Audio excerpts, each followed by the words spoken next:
सभी मित्रांनो, डॉक्टर बाबासाहेब आंबेडकर प्रेरणादायी विचारमध्ये आपले सर्वांचे स्वागत आहे। डॉक्टर बाबासाहेब आंबेडकर जीवन प्रवास, इतिहास आणि त्यांचे कार्य आज जाणून घेऊया। तर चला मित्रांनो, सुरू करूया। जर या चॅनलवर नवीन असेल तर या चॅनलला नक्की सबस्क्राइब, लाईक, कॉमेंट आणि व्हिडिओला जास्तीत जास्त शेअर करा। बाबासाहेब डॉक्टर भीमराव आंबेडकर यांचा जन्म 14 एप्रिल 1891 रोजी झाला। ते त्यांच्या पालकांचे 14वे आणि शेवटचे अपत्य होते।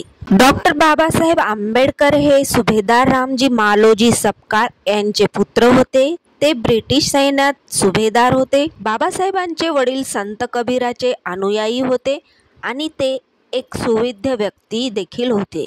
डॉक्टर भीमराव रामजी आंबेडकरांचे वडील जेव्हा सेवेतून निवृत्त झाले तेव्हा ते अवघे 2 वर्षाचे होते। ते अवघे 6 वर्षाचे असताना त्यांच्या आईचे निधन झाले। बाबासाहेबांचे प्रारंभिक शिक्षण मुंबईत झाले। शालेय जीवनापासून त्यांना भारतात अस्पृश्य असणे म्हणजेच काय हे तीव्र धक्का बसला। डॉक्टर बाबासाहेब आंबेडकर यांचे शालेय शिक्षण साताऱ्यात घेत होते। दुर्दैवाने डॉक्टर आंबेडकरांची आई गेली। त्यांच्या आत्याबाईंनी त्यांचा सांभाळ केला। त्यानंतर ते मुंबईला गेले। शालेय शिक्षण दरम्यान त्यांना अस्पृश्यतेचा शाप सहन करावा लागला। त्यांचे लग्न मॅट्रिक झाल्यानंतर 1907 मध्ये बाजारपेठेतील एका मोकळ्या शेडमध्ये झाले। डॉक्टर आंबेडकरांनी मुंबईतील एल्फिन्स्टन कॉलेजमधून पदवी पूर्ण केली, ज्यासाठी त्यांना बडोद्याचे सयाजीराव गायकवाड यांची शिष्यवृत्ती मिळत होती।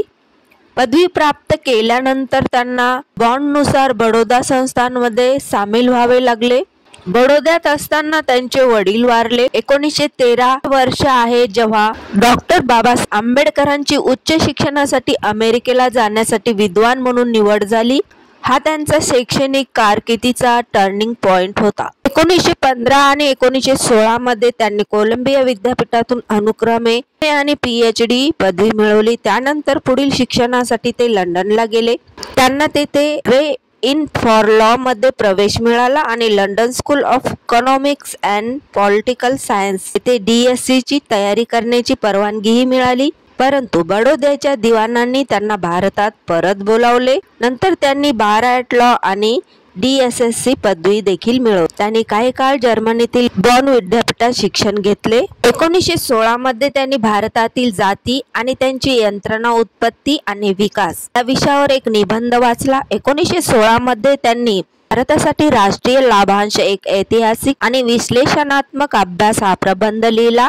PhD ही पदवी मिळवली। 8 वर्षांनी हा प्रबंध ब्रिटिश भारतातील प्रांतीय वित्त उत्क्रांती या शीर्षकाखाली प्रकाशित झाला। त्यानंतर ही सर्वोच्च पदवी मिळाल्यानंतर ते भारतात परतले आणि त्यांना दीर्घकाळात अर्थमंत्री म्हणून तयार करण्याच्या उद्देशाने बडोद्याच्या महाराजांचे लष्करी सचिव म्हणून नियुक्त करण्यात आले। शिष्यवृत्तीचा कालावधी संपल्याने बाबासाहेब सप्टेंबर 1917 मध्ये शहरात परतले आणि सेवेत रुजू झाले। परंतु नोव्हेंबर 1917 पर्यंत शहरात काही काळ राहिल्यानंतर ते मुंबईला निघून गेले। अस्पृश्यतेच्या कारणावरून त्यांना झालेल्या छळामुळे त्यांना नोकरी सोडावी लागली। डॉक्टर आंबेडकर मुंबईत परतले आणि लंडनहम कॉलेजमध्ये राजकीय अर्थशास्त्राचे प्राध्यापक म्हणून रुजू झाले। त्यांचे शिक्षण चांगले असल्याने ते विद्यार्थ्यांमध्ये खूप लोकप्रिय होते।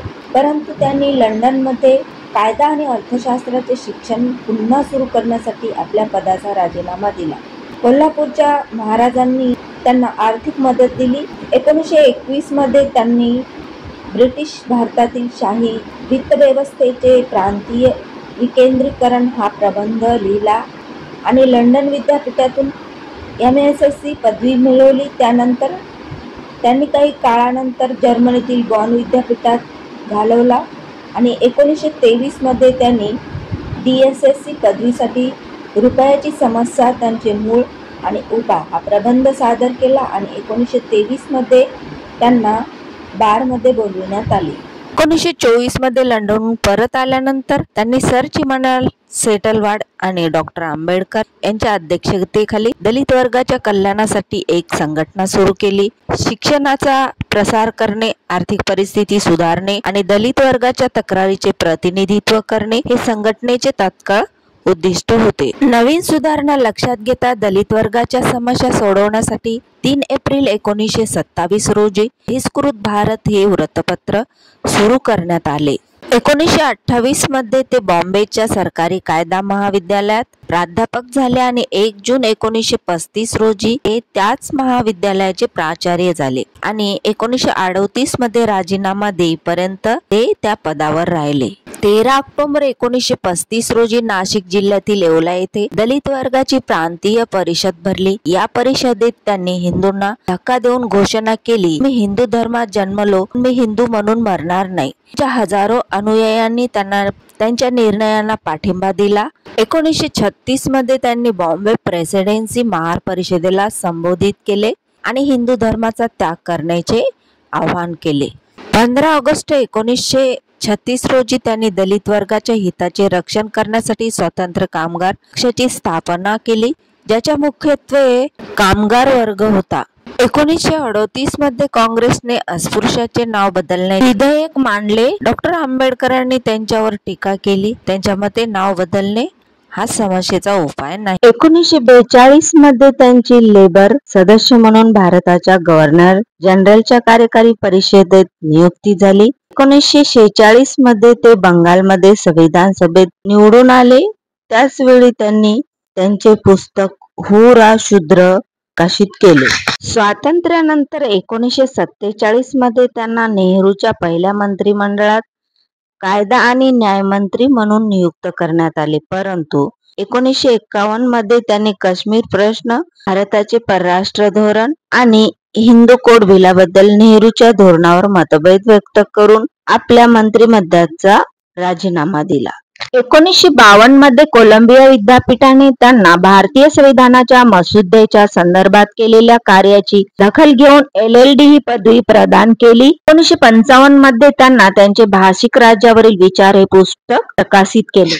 B.R. आंबेडकर यांना 12 जानेवारी 1953 रोजी उस्मानिया विद्यापीठाकडून डॉक्टरेट पदवी प्रदान करण्यात आली. अखेर 21 वर्षांनी त्यांनी 1935 मध्ये येवल्यात केलेली घोषणा खरी ठरली की मी हिंदू म्हणून मरणार नाही. 14 ऑक्टोबर 1956 रोजी नागपूरमध्ये एका ऐतिहासिक समारंभात त्यांनी बौद्ध धर्म स्वीकारला आणि 6 डिसेंबर 1956 रोजी त्यांचे निधन झाले. 1956 मध्ये नेपाळमधील काठमांडू येथे झालेल्या जागतिक बौद्ध परिषदेत बौद्ध भिक्षूंनी डॉक्टर बाबासाहेब आंबेडकरांना बोधिसत्व ही पदवी प्रदान केली. विशेष म्हणजे डॉक्टर आंबेडकरांना ते जिवंत असतानाच बोधिसत्व ही पदवी प्रदान करण्यात आली. भारताच्या स्वातंत्र्य लढ्यात आणि स्वातंत्र्योत्तर काळात झालेल्या सुधारणेमध्ये त्यांनी योगदान दिले. याशिवाय बाबासाहेबांनी भारतीय रिझर्व्ह बँकेच्या स्थापनेत महत्वाची भूमिका बजावली. बाबासाहेबांनी हिल्टन कमिशनला सादर केलेल्या संकल्पनेवर मध्यवर्ती बँकेची स्थापना झाली. डॉक्टर बाबासाहेब आंबेडकरांच्या या तेजस्वी चरित्रावरून असे दिसून येते की ते अभ्यासू आणि कृतिशील होते. प्रथम त्यांनी अर्थशास्त्र, राजकारण, कायदा, तत्वज्ञान आणि समाजशास्त्र यांचे चांगले ज्ञान मिळविले. अभ्यास करताना त्यांना अनेक सामाजिक अडचणींना तोंड द्यावे लागले, परंतु त्यांनी आपले संपूर्ण आयुष्य वाचन आणि अभ्यासात आणि ग्रंथालयामध्ये घालवले. त्यांनी आकर्षण पगाराच्या उच्च पदांना नकार दिला कारण ते त्यांच्या दलित वर्गातील बांधवांना कधीही विसरले नाहीत. त्यांनी त्यांचे उर्वरित आयुष्य समानता, बंधुता, मानवतेसाठी समर्पित केले. त्यांनी दलित वर्गाच्या उन्नतीसाठी सर्वतोपरी प्रयत्न केले. त्यांच्या जीवनाचा इतिहास पाहिल्यानंतर त्यांच्या मुख्य योगदानाचा आणि त्यांच्या प्रासंगिकतेचा अभ्यास आणि विश्लेषण करणे आवश्यक आणि योग्य आहे. एका मतानुसार 3 मुद्दे असे आहेत जे आजही अधिक महत्वाचे आहेत. आज भारतीय अर्थव्यवस्था आणि भारतीय समाज अनेक आर्थिक आणि सामाजिक समस्यांना तोंड देत आहेत. डॉक्टर बाबासाहेब आंबेडकरांचे विचार आणि कृती या समस्याचे निराकरण करण्यासाठी आपल्याला मार्गदर्शन करू शकतात. डॉक्टर बाबासाहेब आंबेडकर प्रेरणादायी विचार आपल्याला आवडत असतील तर या चॅनलला नक्की सबस्क्राईब, लाईक, कॉमेंट आणि व्हिडिओला जास्तीत जास्त शेअर करा. खाली दिलेल्या बेल आयकॉनला प्रेस करा कारण की येणाऱ्या व्हिडिओचे नोटिफिकेशन सर्वात आधी आपल्याला मिळेल. डॉक्टर बाबासाहेब आंबेडकर प्रेरणादायी विचार माझ्या सर्व व्ह्यूअर्सने नीट ऐकून घेतल्याबद्दल मी सर्वांचे खूप खूप धन्यवाद करते.